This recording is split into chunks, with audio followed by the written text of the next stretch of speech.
So today's topic is medicinal chemistry. Product एक ऐसा biological inert derivative होता है ड्रग मॉलिक्यूल का जो कि एंजाइमेटिक और the chemical convert in vivo reaction में फार्माकोलॉजिकल एक्टिव ड्रग जो है वो बनाता है from the parent drug.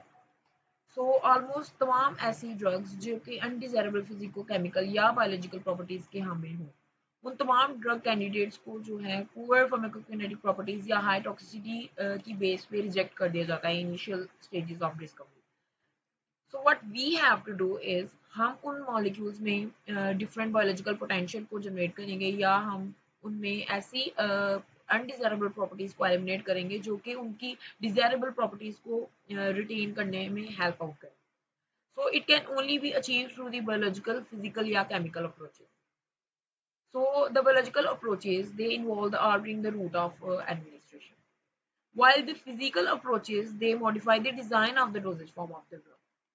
So best approach क्या होगी हमारे पास ड्रग की सिलेक्टिविटी को जो है इनहेंस करने में, जो कि मिनिमाइज करे टॉक्सिसिटी और थ्रू द केमिकल अप्रोच जो कि हमारे पास एक प्रोडक्ट को जो है डिजाइन करना है। सो हमारे पास प्रोडक्ट की डिफरेंट क्लासिफिकेशन आ जाती हैं। सबसे पहले बायो प्रिकर्सर प्रोडक्ट, उसके बाद कैरियर प्रोडक्ट और तीसरे नंबर पे पॉलीमेरिक प्रोडक्ट। सो कैरियर प्रोडक्ट आगे से फर्दर तीन तरह से होते हैं, एक बाइपार्टाइट प्रोडक्ट, ट्राइपार्टाइट प्रोडक्ट और mutual product. So let's go get into the further details of products. Bio precursor products हमारे पास ऐसे मॉलिक्यूल्स हैं या ऐसे कंपाउंड्स हैं जो कि जिनमें एम्ब्रियो होता है एक्टिव स्पीशी का, और जो उनका इन विवो रिएक्शन हो रहा होता है तो वो स्ट्रक्चर को मेटाबॉलिज्म के दौरान रिलीज कर देते हैं। सो इनमें कोई टेम्परेरी जो है लिंकेज नहीं होता एक्टिव ड्रग और कैरियर मॉलिटी के दरमियान, और इसी तरह से ये डिजाइन होते हैं from the molecular modification of that active principal. Example है हमारे पास प्रोंटोसिल। सो प्रोंटोसिल एक ऐसा मॉलिक्यूल है जो कि एजोरिडक्टेज रिएक्शन के थ्रू सल्फानिलामाइड जो कि एक एंटीबैक्टीरियल एजेंट है उसमें कन्वर्ट कर देता है और उसके साथ साथ ट्राई अमाइनो बेंजीन मॉलिक्यूल जो है जनरेट करता है। इसकी सेकेंड एग्जांपल होगी साइक्लोफॉस्फेमाइड। साइक्लोफॉस्फेमाइड एक ऑक्सीडाइज्ड रिएक्शन होता है, ठीक है, जो कि साइटोक्रोम P450 के जरिए फॉस्फेमाइड मस्टर्ड में कन्वर्ट होता है और इसकी एंटी कैंसर एक्टिविटी होती है और इसके साथ जो मॉलिक्यूल जनरेट हो रहा है दैट इज एक्रोलिन। अब हम बात करेंगे कैरियर प्रोडक्ट की। कैरियर प्रोडक्ट हमारे पास कंसिस्ट होते हैं एक कैरियर ग्रुप जो कि कोवलेंटली अटैच होगा एक्टिव ड्रग के साथ, जिसकी वजह से फिजिको केमिकल प्रॉपर्टीज जो है आल्टर हो रही हैं। ये एक ऐसा एंजाइमेटिक और नॉन एंजाइमेटिक क्लीवेज है जो कि कैरियर रिलीज करता है एक्टिव मॉइटी का। अब मैं एग्जांपल दूंगी कि एक हमारे पास एक्टिव ड्रग है और एक इनर्ट कैरियर है, हमने इसकी बॉन्डिंग बनवा the through the covalent bond और ये जो है प्रोडक्ट तैयार हो जाएगी। इनके डिफरेंट फीचर्स हैं। फीचर्स क्या हैं कि ये जो लिंक बनता है वो एक फंक्शनल ग्रुप के जरिए बन रहा होता है। सो जब ये फंक्शनल ग्रुप की बात आ जाती है तो उसमें हमारे पास hydroxyl group, amine group, aldehyde या कीटोन ग्रुप हो सकता है, कार्बोक्सिलिक एसिड जो है, ये तमाम फंक्शनल ग्रुप जो हैं इनमें यूज हो रहे होंगे। आइडियल कैरेक्टरिस्टिक्स क्या हैं इन प्रोडक्ट के? ये लेस टॉक्सिक होते हैं अपने पेरेंट ड्रग के कंपैरिजन में। ये इनएक्टिव और सिग्निफिकेंटली लेस एक्टिव होते हैं अपने पेरेंट ड्रग के कंपैरिजन में। Rate of formation of active drug जो है वो फास्ट होता है enough to maintain its concentration within the therapeutic. Metabolite जो होता है it form from the carrier, it must be non toxic और less toxic. It should have high bioavailability and the site specificity. Likewise, इसकी different types आ जाती हैं हमारे पास। So bipartite is one of the example. Bipartite वो हमारे पास प्रोडक्ट है जो कि कैरियर ग्रुप अटैच होगा ड्रग के साथ, जो मॉडिफाई करता है physico chemical properties. Likewise I have already discuss. So tolmetin glycine product जो है वो बाइपार्टाइट प्रोडक्ट की एग्जांपल। इसी तरह से ट्राइपार्टाइट प्रोडक्ट में हमारे पास तीन चीजें होंगी, एक होगा हमारे पास कैरियर ग्रुप, एक होगा ड्रग जो कि आपस में अटैच होंगे थ्रू द लिंकर और द स्पेसर। अब ये सिस्टम्स जो होते हैं ना, इसमें कैरियर रिमूव कर दिया जाता है एंजाइमेटिक रिएक्शन के through, while the linking structure is removed by the enzymatic or the chemical reaction. So you can see the bicampicillin example of this tripartite chemical product.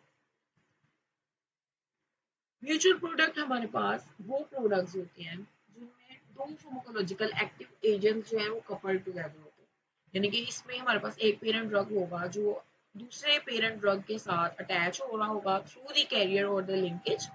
जब ये बॉडी में जाएंगे तो ये दो तरह के हमारे पास पेरेंट ड्रग्स को बॉडी में रिलीज करेंगे और दोनों का अपना अपना जो है एक्शन होगा। इसकी एग्जांपल देख लेते हैं। हमारे पास बेनोरिलेट एक ऐसा म्यूचुअल प्रोडक्ट है जो कि by the esterase enzyme breakdown will lead to the formation of aspirin and paracetamol, जो कि दोनों पेरेंट ड्रग्स हैं। So it is the example of mutual product. अब हम बात करेंगे पॉलीमेरिक प्रोडक्ट।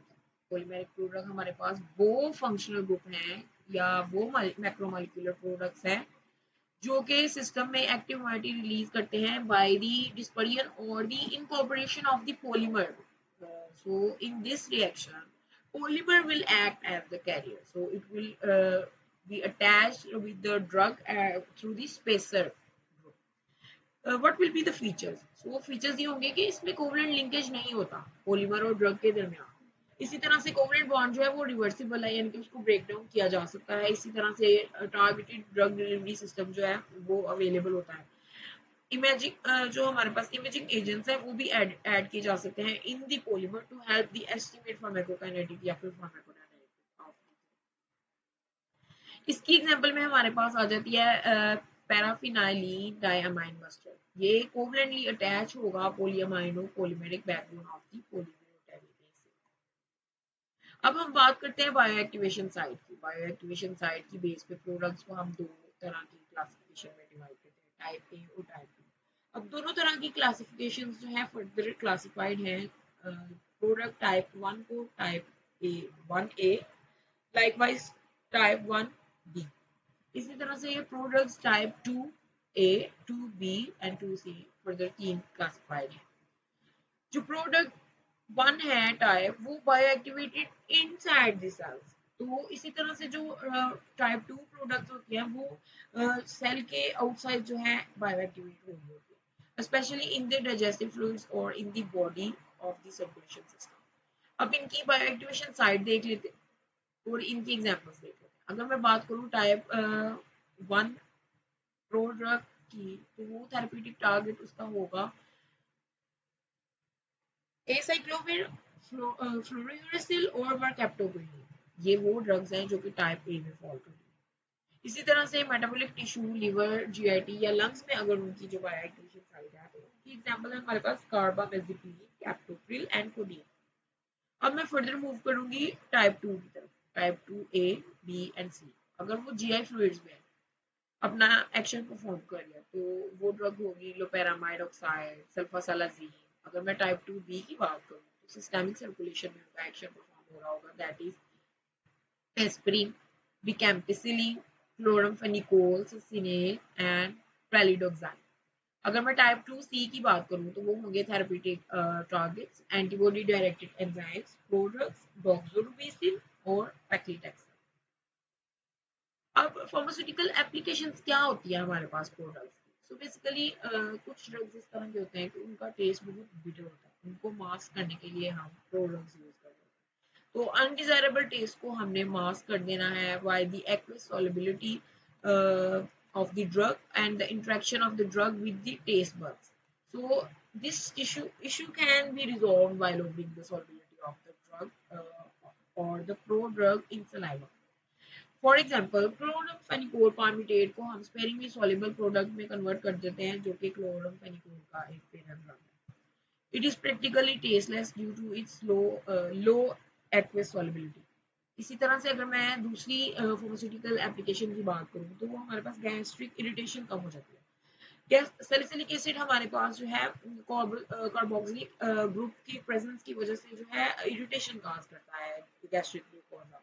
जब हम उसकी एसिडिफिकेशन कर देते हैं तो उसकी वजह से एस्पिरिन जो है वो सप्रेस कर देता है उसकी गैस्ट्रिक इरिटेशन को और ये प्रोडक्ट में कन्वर्ट करने के बाद गैस्ट्रिक जो इरिटेशन है उसको कम कर देगा। इसी तरह से हमारे पास जो reduction in pen at the site of injection. अब अगर हमारे पास एक ड्रग है उसको हम इंट्रामस्कुलरली यूज कर रहे हैं तो उसकी वजह से वीकली एसिडिक या नेचर या पुअर एक्वस सॉल्युबिलिटी जो ड्रग की है उसकी वजह से पेन कॉज होती है। अब उस पेन के जो इशू है उसको रिजॉल्व करने के लिए हम लोअर एसिडिटी या improving the solubility of the drug कर देते हैं, जिससे हमारे पास साइड ऑफ एक्शन में जो पेन का फैक्टर आ रहा है वो रिड्यूस हो जाएगा। इसकी एग्जांपल मैं आपको दूंगी कि 2 फॉस्फेट एस्टर ऑफ क्लिंडामाइसिन, उसको आपने एक्वस सॉल्युबल प्रोडक्ट बना दिया ऑफ द क्लिंडामाइसिन, जो कि इंट्रामस्कुलर इंजेक्शन में पेन कॉज नहीं करता। Enhancement of the drug solubility and the dissolution rate. So अगर मैं ड्रग की सॉल्युबिलिटी को और डिसोल्यूशन रेट को इंक्रीज कर दूंगी तो ड्रग का जो यूज है प्रोडक्ट वो अल्टीमेटली इंक्रीज कर देता है उसकी सॉल्युबिलिटी को। फॉर एग्जांपल क्लोरमफेनिकोल सक्सिनेट या क्लोरमफेनिकोल पाल्मिटेट, ये प्रोडक्ट्स होते हैं क्लोरमफेनिकोल के। क्यों? क्योंकि पहले क्या होता था, एक्विस सोलबिलिटी बहुत कम होने की वजह से क्लोरमफेनिकोल जो है वो पेरेंटल एडमिनिस्ट्रेशन में यूज नहीं होता। जब हमारे पास डिसोल्यूशन रेट बढ़ जाएगा, जब की सॉल्युबिलिटी बढ़ जाएगी, तो उसका जो हमारे पास पेरेंटल एडमिनिस्ट्रेशन है वो ईज हो जाएगी। इसी तरह से एनहांसमेंट ऑफ केमिकल स्टेबिलिटी होती है। केमिकल स्टेबिलिटी इसलिए नेसेसरी पैरामीटर है एक थेरेप्यूटिक एजेंट में, ताकि प्रोडक्ट की अप्रोच को यूज करके उसके फंक्शनल ग्रुप को आपने यूटिलाइज करते हुए इंस्टेबिलिटी को आपने मास्क आउट कर देना है और फिजिकल प्रॉपर्टीज को एनहेंस करना है, जो कि आपने किसी भी किस्म की आल्ट्रेशन करके, ठीक है, ड्रग का जो कॉन्टैक्ट है with the media is unstable, you will make a product that will be a stable. For example हेटासिलीन, ये अब एक ऐसा प्रोडक्ट है जो कि एम्पिसिलिन के यूज हो रही है, इनहिबिट करती है ऑटो अमाइनोलिसिस, जो कि due to the capability of amine group of the side chain to the beta electron ring of the other molecule, जिसकी वजह से पॉलीमराइजेशन रिएक्शन हो रहा है। सो फार्माकोकाइनेटिक एप्लीकेशन क्या है? ये बायोअवेलेबिलिटी को इंक्रीज करता है, यानी कि वाटर सॉल्युबल विटामिन्स को, structure analogues of the natural purine या पायरिमिडीन न्यूक्लियोसाइड, डोपामीन या एंटीबायोटिक्स लाइक एम्पिसिलिन, कार्बापेनिसिलिन या फेनिटोइन और कार्डियक ग्लाइकोसाइड्स को यूज करते हुए डिटॉक्सिंग, उनकी पुअर गैस्ट्रोइंटेस्टाइनल अब्जॉर्प्शन है, तो इसके जरिए हम बायोअवेलेबिलिटी को इम्प्रूव कर सकते हैं। जैसे कि हमारे पास एल डोपा एक ऐसा प्रिकर्सर है जो कि हाईली पोलर होता है और L amino acidic active transport mechanism के जरिए रीजनरेट करता है डोपामिन को बाय डीकार्बोक्सिलेशन। अब एल डोपा बॉडी में जाके डीकार्बोक्सिलेशन रिएक्शन के जरिए एक्टिवेट होगा और उसकी जो एक्टिविटी है वो परफॉर्म होगी और ये बायोअवेलेबिलिटी को इंक्रीज करेगा। इसी तरह से प्री सिस्टेमिक मेटाबॉलिज्म को प्रिवेंट करना, यानी कि आपने एक ड्रग को ओरल एडमिनिस्टर किया, उस ड्रग ने लिवर के जरिए मेटाबॉलिज्म हो जाएगा और गैस्ट्रोइंटेस्टाइनल म्यूकोसा में जो है ना उस ड्रग की जो कंसंट्रेशन है वो रिड्यूस हो जाएगी। तो जो फिनोलिक मोइटी है हमारे पास या ऑक्सीडेटिव एंड और D alkylation, Easter cleavage, peptide degradation, अब ये सब रिस्पॉन्सिबल होते हैं for the pre systemic metabolism. अब इन तमाम ग्रुप्स के प्रेजेंट होने की वजह से ड्रग की प्री सिस्टेमिक मेटाबॉलिज्म हो जाएगी। तो क्या फायदा उस ड्रग का? तो हम प्रोडक्ट्स को बनाते हैं ताकि हम उनकी प्री सिस्टेमिक मेटाबॉलिज्म को रोक सकें। एग्जाम्पल है हमारे पास ईस्टर प्रोडक्ट्स जैसे कि एसिटाइल सैलिसिलिक एसिड, ये अब इंक्रीज कर देते हैं bioavailability of salicylic acid by 28%। इसी तरह से prolong the duration of action. Drug with the short half-life, they require frequent dosing with the conventional dosage forms to maintain the adequate plasma concentration. They control the release of the drug from the complex. They control the conversion of the product into the parent drug. For example, testosterone propionate. अब ये slow releasing form of testosterone है, ठीक है, जिसकी वजह से जो prolong हो जाता है ड्यूरेशन ऑफ एक्शन। अब रिड्यूस टॉक्सिसिटी, अब बायोप्रिकॉर्सर हमारे पास प्रोडक्ट यानी फॉर एग्जांपल सुलिंडैक, अब ये एक एंजाइम की एग्जांपल है जो कि सल्फोक्साइड ग्रुप से बिलोंग करती है। अब ये गैस्ट्रिक इरिटेशन कॉज नहीं करेगी, ये बेटर अब्सॉर्ब होगी और सिलिंडाइक सल्फाइड के जरिए हम इसको यूज करेंगे। अब साइट स्पेसिफिक हमारे पास डिलीवरी क्या होती है ड्रग की? सो बेसिकली इसमें हम क्या करते हैं कि after it's absorption into the systemic circulation, the drug is distributed to the various parts of the body, including the target site as well as the non-target tissue. The targeted drug delivery system of the drug specifically perform its action to the site. So it can be only achieved through the prodrug design. अगर tumour cells हमारे पास उनमें high concentration हो फास्फेट्स की या अमाइडेज in the normal sales, तो consequently जो product होगा वो साइटोटॉक्सिक एजेंट हो जाएगा। अब वो जो साइटोटॉक्सिक एजेंट है वो डायरेक्टली जाएगा ट्यूमर सेल्स के ऊपर अटैच होगा और साइट स्पेसिफिक होने के बाद वो अपना एक्टिवेशन प्रोसेस कंटिन्यू करेगा। For example diethyl ester diphosphate, अब ये एक एग्जांपल है इस साइट स्पेसिफिक हमारे पास एप्लीकेशन ऑफ प्रोडक्ट जो कि प्रोस्टेटिक कार्सिनोमा टिश्यू को अटैक करेगी, उसको ट्रीट करेगी, उसको targeted drug delivery system provide करेगी। इसी तरह से टारगेटेड ड्रग डिलीवरी सिस्टम जो कैंसर सेल्स की है वो या तो antibiotic directed enzyme product therapy हो सकती है, gene directed enzyme product therapy हो सकती है, virus directed enzyme product therapy हो सकती है, polymer directed enzyme product therapy हो सकती है या clostridia directed enzyme product therapy हो सकती है। So that's it for today's lecture. Tell me in the comments which lecture next you want to hear. So don't forget to like, comment and share this channel with your friends.